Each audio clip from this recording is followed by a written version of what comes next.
Broadcasting from an undisclosed location under a farm pond somewhere in the Midwest. Your host is Jim Crowley. This is Slickfish Radio.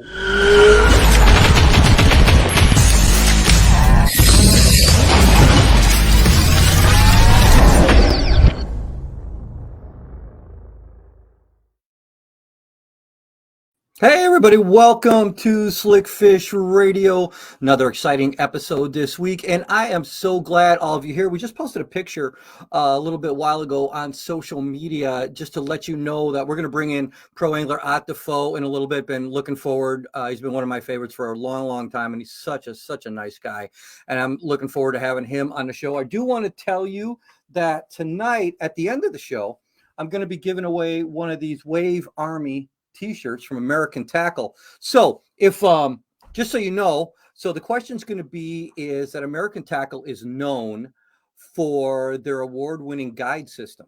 Now it's won over 6 industry awards. Now if you can tell me before the end of the show what that guide system is and I pick your name, you're going to win that American Tackle t-shirt. We already got people chiming in tonight. James Yarlam, hey James, glad to have you back. Nice to have you here. Thanks for everybody joining in tonight.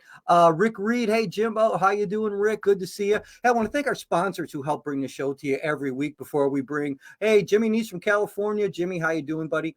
I want to thank American Tackle as always. We've got some exciting things coming out with American Tackle at ICAST. So those of you coming there, looking forward to some of the stuff we're going to introduce at ICAST. Explore Lacrosse. Won't be long before I will be back up in Lacrosse again, and I'm really looking forward to that because I love being in Lacrosse. Shield, Springfield, Illinois.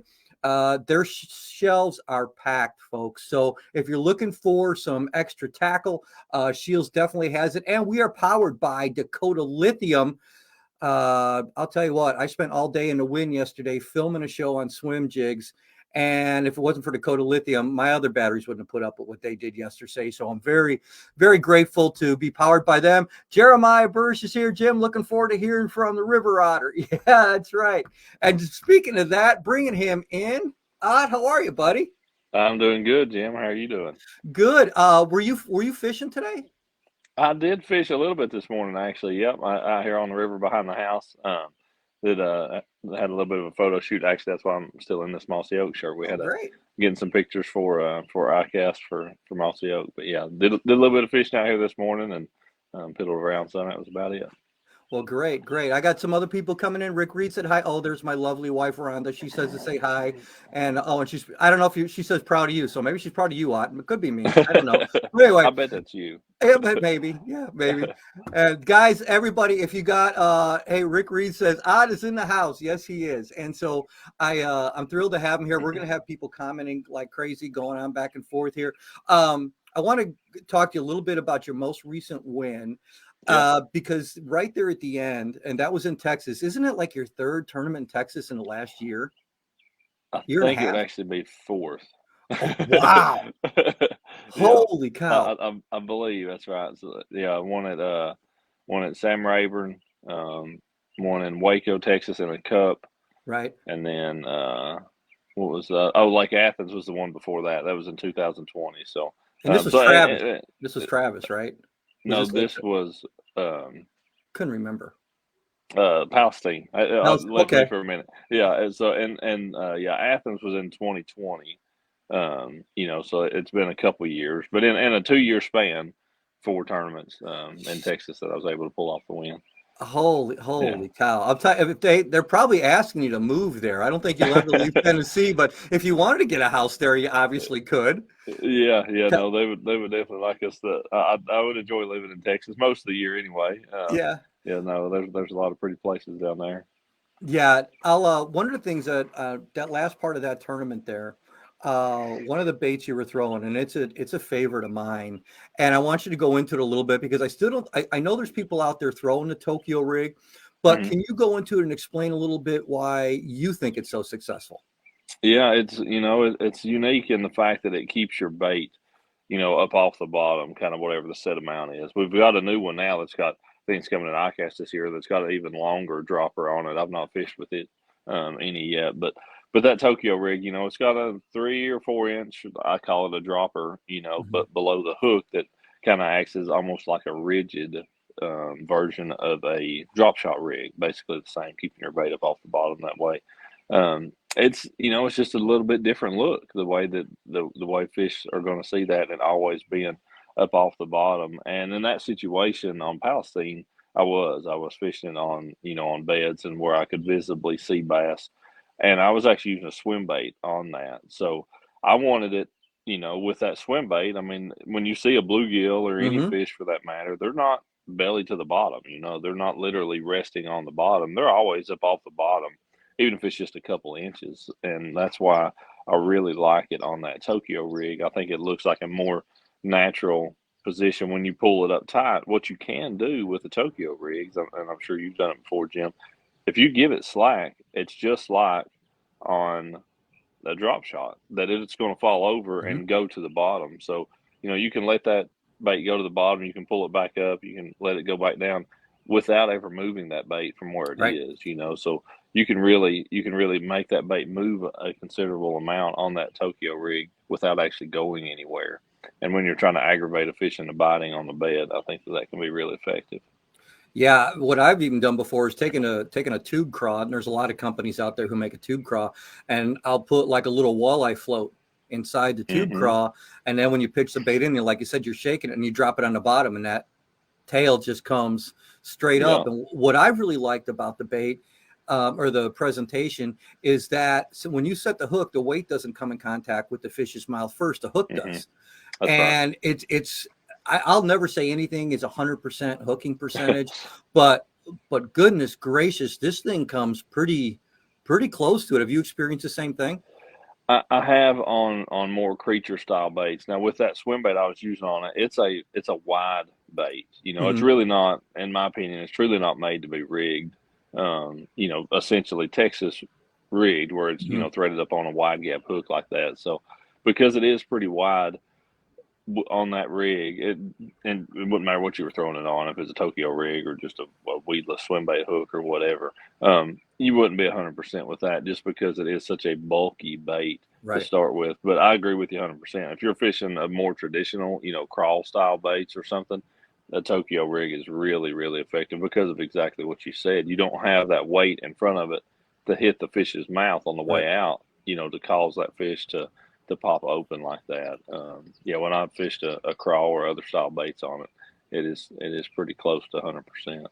Now, for everybody tuning in, we had I've had it's been a long time since I saw Ott in person. I've run across him at ICAST when he was busy and things like that, and we got to run into each other at the World Fishing Fair because we were both in the Rapala booth. And I made a comment to him. I said, I remember, and I think it was 2011.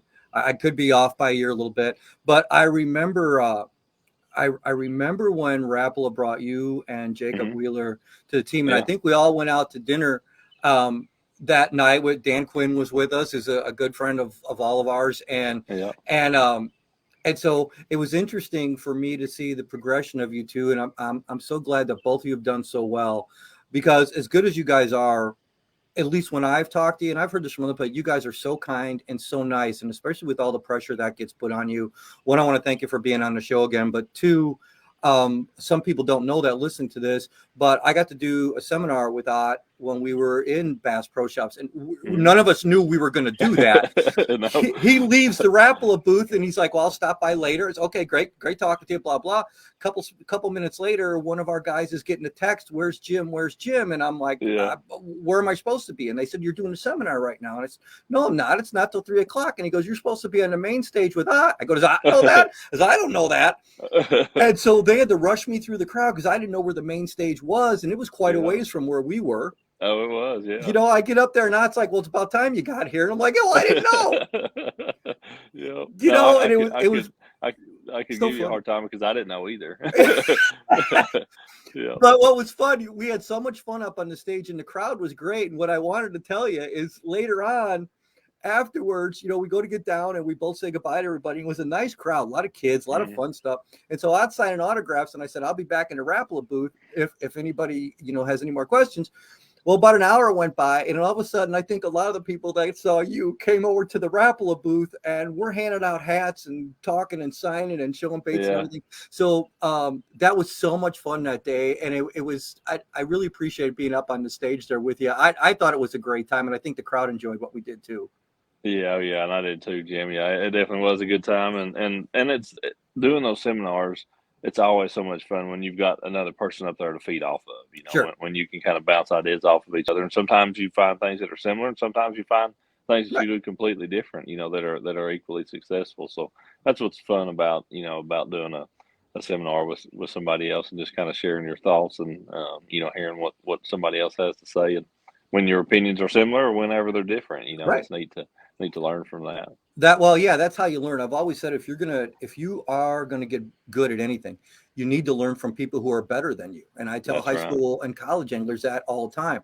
And speaking of learning from something, I wanna cover something before the break here. Um, and I've told you this when we were there at Bass Pro Shops. I am absolutely thrilled. I want a Rapala to come out again with a flat-sided bait like that.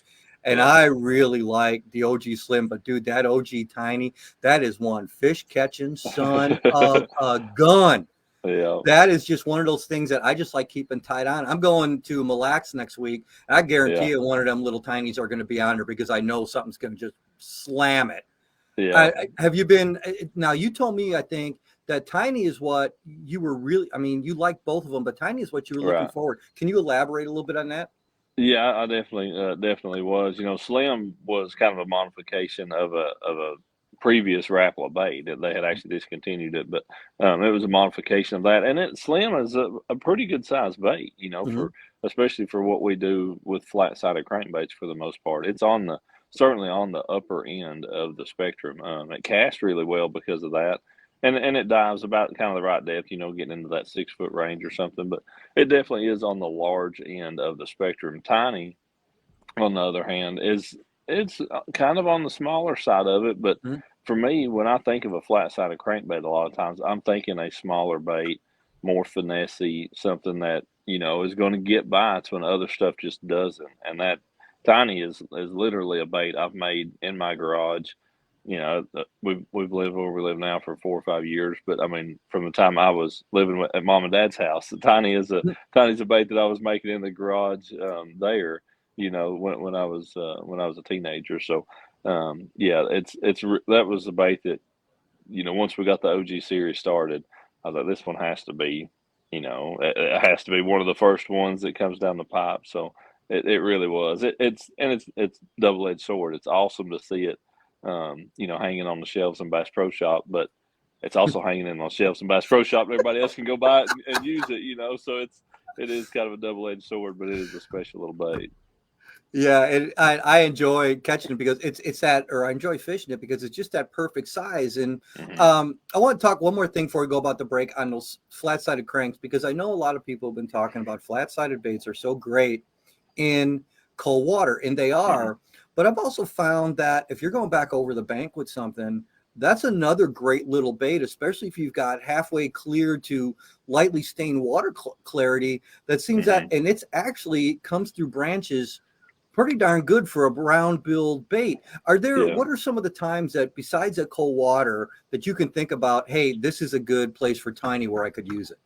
Yeah, for tiny especially, a big place where I find myself going to it is in that late summer, early fall transition time when the bait is small. You've had that shad that hatched out in the spring, and a lot of that bait is up into that inch and a half, 2 inch size. That's the time of the year when it can be really effective. And sometimes, I mean, at least where I live, those fish will get really, really shallow, and our lakes don't have a lot of grass in them. So those fish will get really, really shallow. They'll be living around wood cover. Mhm. And it really does. If you pay attention, if you don't just throw it out, point your rod tip down to the water and just straight crank it, Right. you can work it through cover pretty well.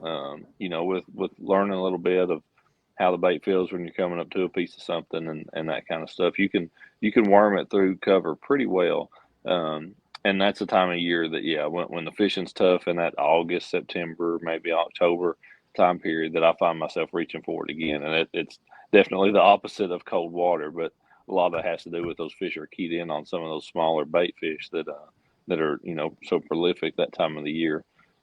that they can be really effective during those times. It's interesting that you said learn what the bait does. I just did a short video a couple weeks ago about how important it is to understand what your lures do. You can have the most expensive lure out there, but if you have no idea what your lures are doing on every single cast, then you're really not fishing. You're kind of wasting your time. And what I've always told people when I've done a seminar is that, I ask them by a show of hands, how many of you know exactly what your lure is doing on every single cast? And the guy who raises his hand, I go, that's a guy I want to fish with, because that's a guy who's probably catching the most fish. Can you talk a little bit about how in tune, especially you're the top of the level, the best of the best, how in tune do you have to be? Because one bite could change everything for you, couldn't it? Yeah, it definitely can. It's typically what separates, a decent finish from a great one, or a mediocre finish from a good one. It's just a bite or two a day. Most times that's really all it takes. So it is such a big thing, because just being able to tell your bait's fouled, that you've picked up a little piece of grass or something, and to clear that bait off. Any of those kind of things to get that bait back running properly, or especially I see it all the time. People fishing with a soft plastic or a jig or something, and that bait be rigged just a little off straight, to where it's not falling just perfectly the way that it should, where that's not creating line twist or whatever it may be, that it's, to fall optimum. Those little bitty nuances like that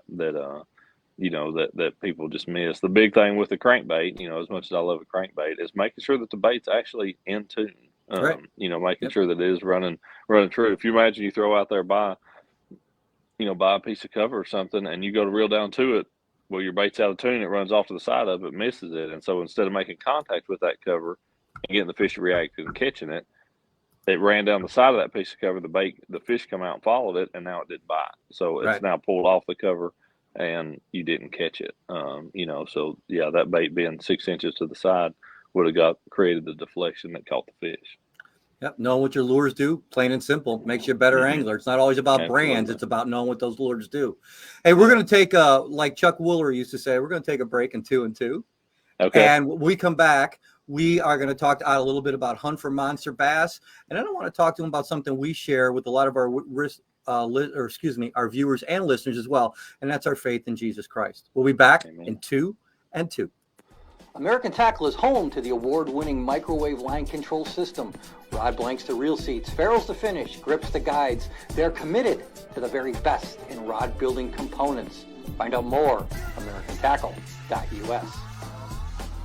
With fishing beyond your expectations, indoor and outdoor activities, a vast variety of places to eat, drink, and stay.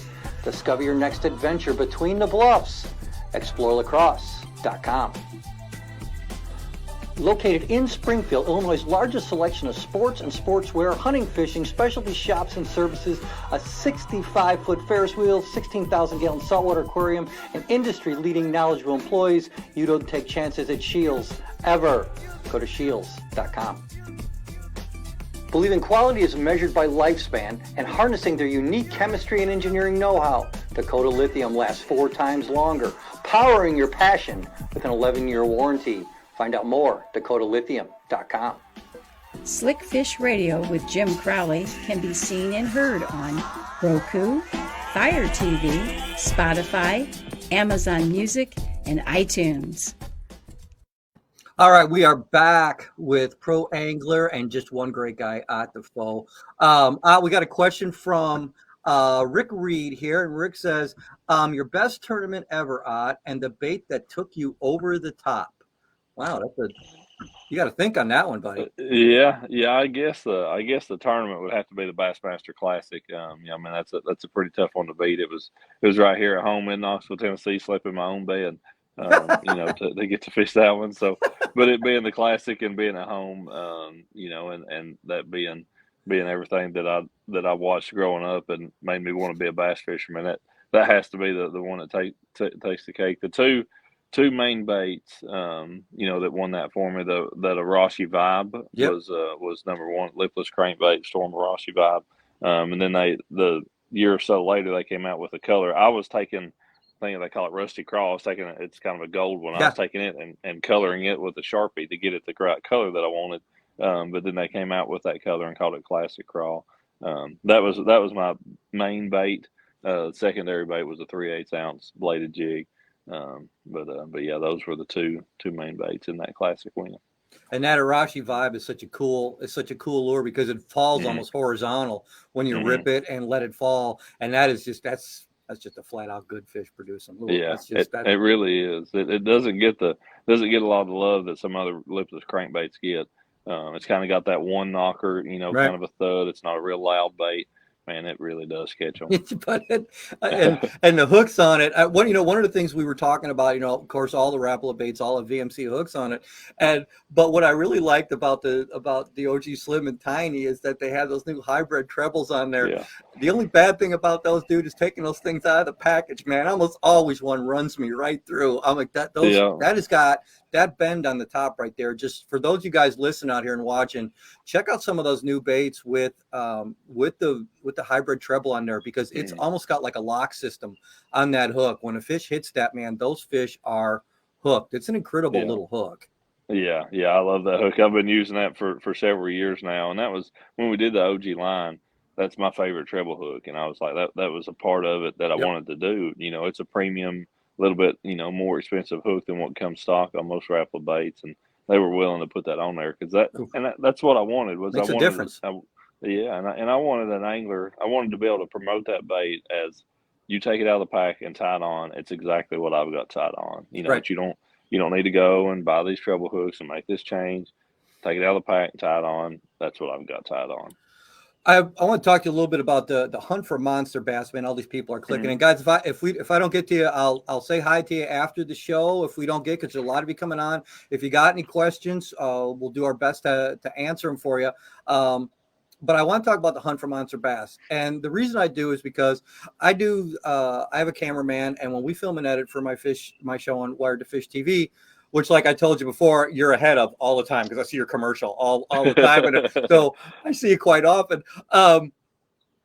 It's pressure enough sometimes. Just you always have a schedule, and you have schedules that you have to fill. And so whether doing this or pre-fishing for a tournament or doing that hunt for monster bass. Now, we go out and do a show. Yeah, sometimes everything doesn't go as planned, and it's hard enough getting what I call camera fish, 2 and 3 pounders, to express that story or get your point across what you want to do. Now add that on top of it. Like I watched one in Virginia last week you went to. So now here you're all the way over there. Oh yeah. And by the way, I have to catch a monster bass or Kirk Gowdy gets pissed at me or whatever. Right. So the pressure that is added on to you, do you have a set couple days when you go somewhere, or how did those work?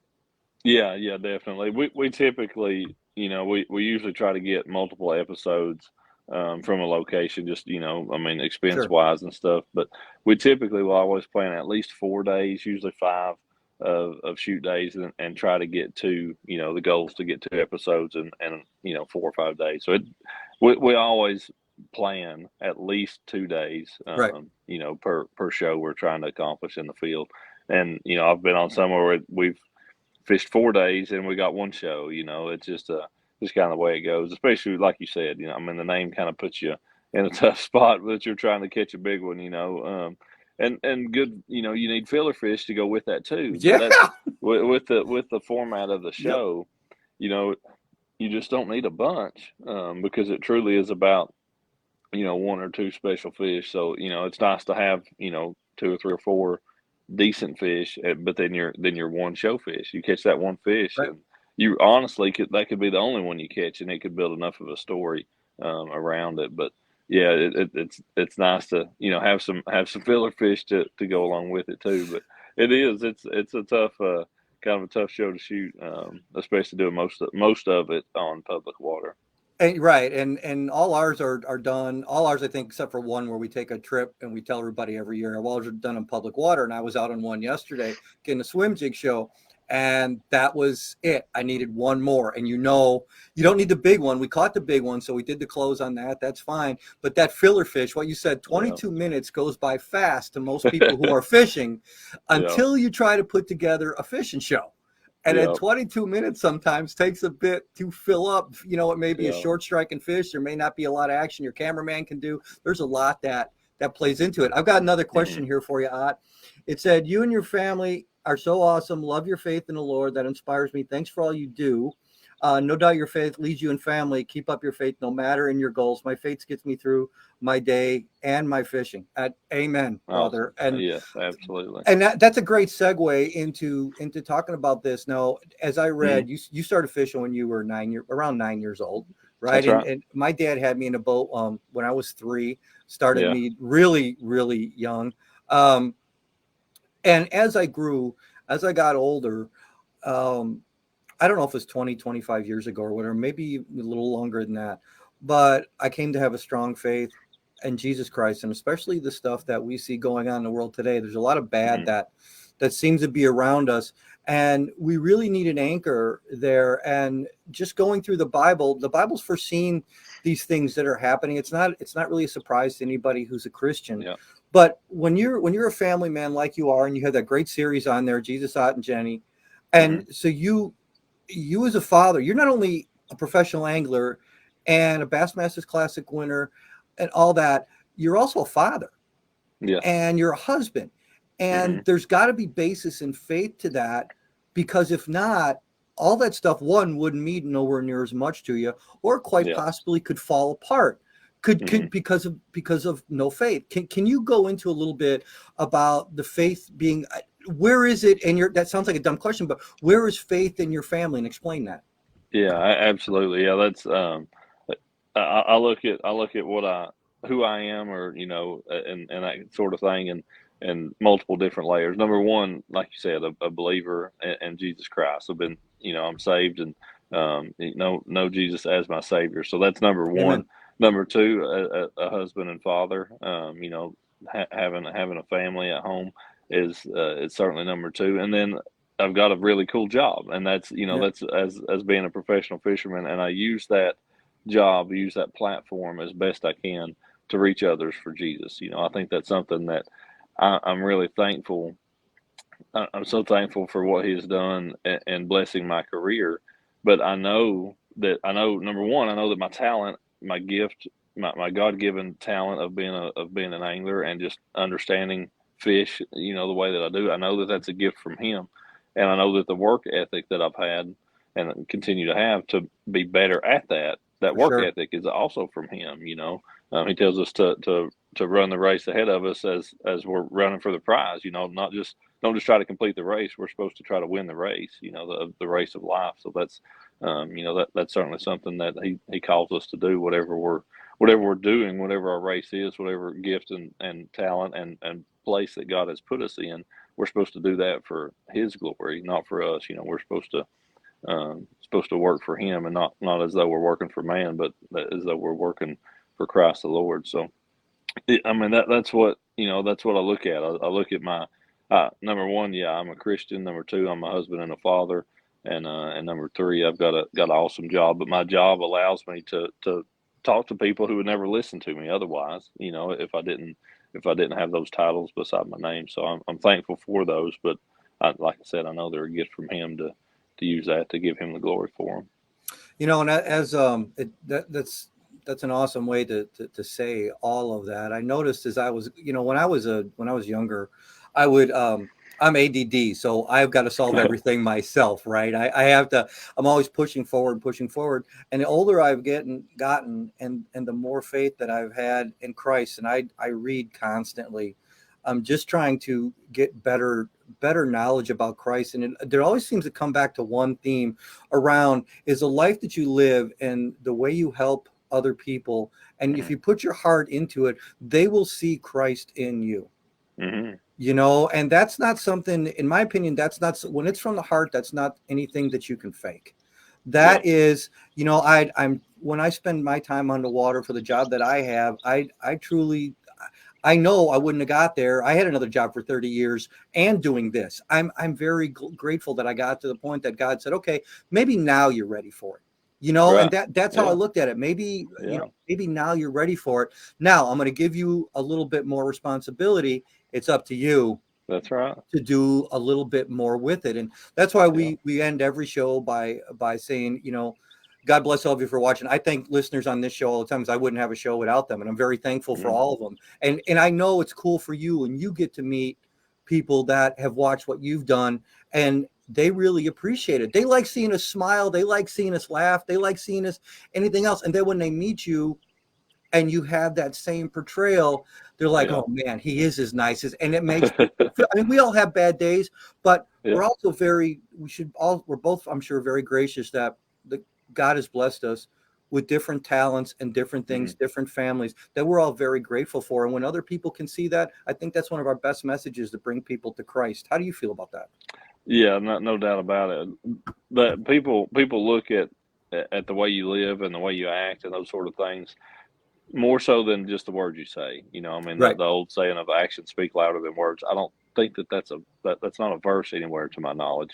It's just a man-made saying, but it is true, and it is, us living out our faith. There are a lot of verses about, living out your faith and doing, actually living in the way that God has called us to. So it's kind of where somebody got that from, to say that actions speak louder than words. But people certainly do look at us, and if we're one way when we're on a podcast or a live stream or something else, and then they meet us in person and we're a lot different person, whether it's at a seminar or wherever that may be. Well, then, people tend to read through that pretty quick. And anymore, all they have to do is get on social media, and then they can tell the whole world, so that those things get around pretty quick. So, but yeah, and even if that was not the case, I mean, we shouldn't care if one person is going to know, or if 1 million people are going to know, because Jesus already knows.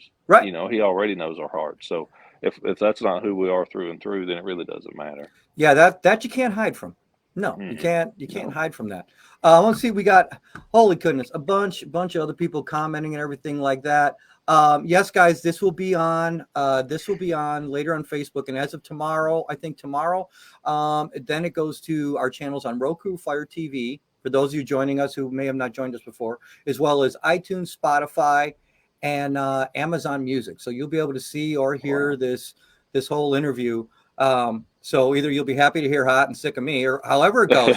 I think you're really, really going to have a good time. But I want to thank you again, man. I really appreciate you taking your time tonight. I know you're out busy doing a photo shoot. I look forward to seeing you at ICAST. I know there's going to be some fun stuff that I got a little care package the other day too, with some stuff to try. And so I'm looking forward to it, but safe travels, continued success. Next time you win, and I'm sure that won't be that long away. I just have that feeling, but I pray that it's not that long away. I'd like you to come back on and talk about, and just talk about the win a little bit, or if you don't mind, if you can fit in your schedule. And before you leave, tell everybody about the Jesus Ott and Jenny series, about how they can find that, and anybody who's been living under a rock, where they can find more information about Mr. Ott DeFoe. All right. Yeah. The JOJ series that you mentioned there, Jim, that's on our YouTube channel. That's Ott DeFoe.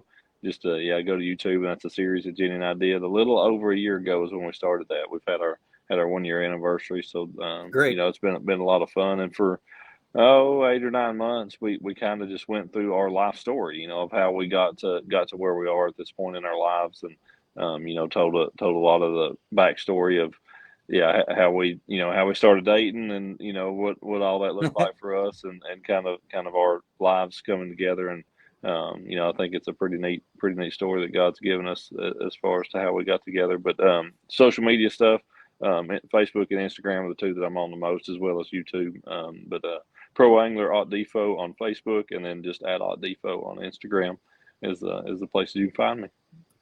That's awesome. Well, I'll be praying for you for the rest of the season, along with a lot of the other guys. I always love watching you, but you and a couple other guys just got a special place in my heart, man. I always cheer for you. Always like to see you do well, because I think you're an absolutely wonderful, fantastic, incredible representation of the sport. I really do. And God bless you and your family. Thanks so much for your time tonight. And you guys got all the information now where you can find out if you didn't know about it before. We're going to let him go and enjoy the rest of his night with his family. My friend, thank you so much. Hope to see you at ICAST.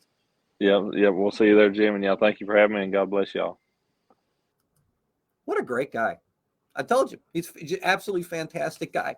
And thank you all for joining in tonight and all the comments. And oh my goodness, there's so much here. So we're going to try to give away that American Tackle t-shirt tonight. So either you comment here or you comment afterwards, after the show is over, and I'll go on after the show on Facebook and check out the comments. But the question simply was, American Tackle, we're known for a guide system. The only company has won 6 awards for a guide system. What is the name of that guide system for American Tackle?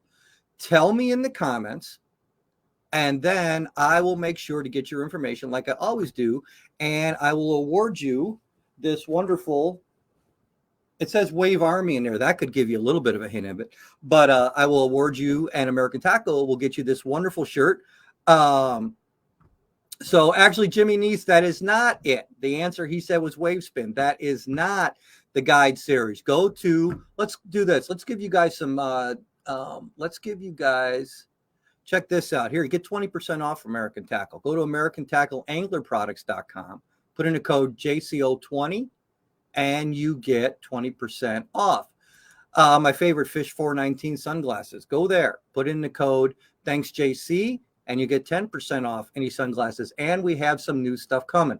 We have James Dunn. No, that is wrong, sir. It's not the Turbo Guides. It is something guides.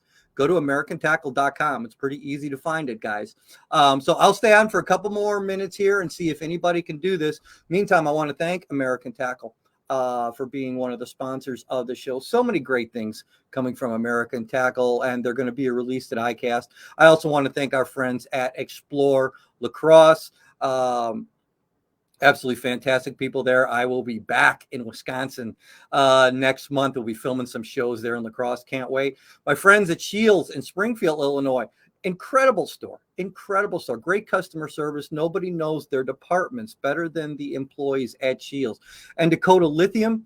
We are powered by Dakota Lithium. And as I said yesterday, I spent 8-9 hours in the wind yesterday filming a show for Wire to Fish TV. And I got home. It only took an hour to charge my batteries. Those Dakota Lithiums do not burn down at all. They are the power, man. They are the power for days. And with an 11-year warranty, Dakota Lithium is it. So I'm going to tell you one more time. The question is, and then answer, and then we are going to let you go. And that is, go to AmericanTackle.us. And let me get this banner off here right now. Go to AmericanTackle.us. Tell me what the name of our guide system is, and the one that we won 6 industry awards for, and I will award you an American Tackle t-shirt. Again, thank you so much for everybody joining us here on Slick Fish Radio. Gonna make sure that you check us out on Plex for Wired to Fish TV. Got some more new episodes coming up. You can easily find Jim Crowley Outdoors every day, Monday through Friday at 4 p.m. Central Standard Time, and you can get the free Plex app. Just do that, and you can watch Wired to Fish all you want. Some great programming coming from Wired to Fish soon. And again, thank you everybody for joining us tonight. It was an absolutely fantastic show with Mr. Ott DeFoe. As I say all the time, God bless all of you for tuning in and making this show grow and grow and grow. Until next time, my friends, God bless you. Take care. We'll see you soon.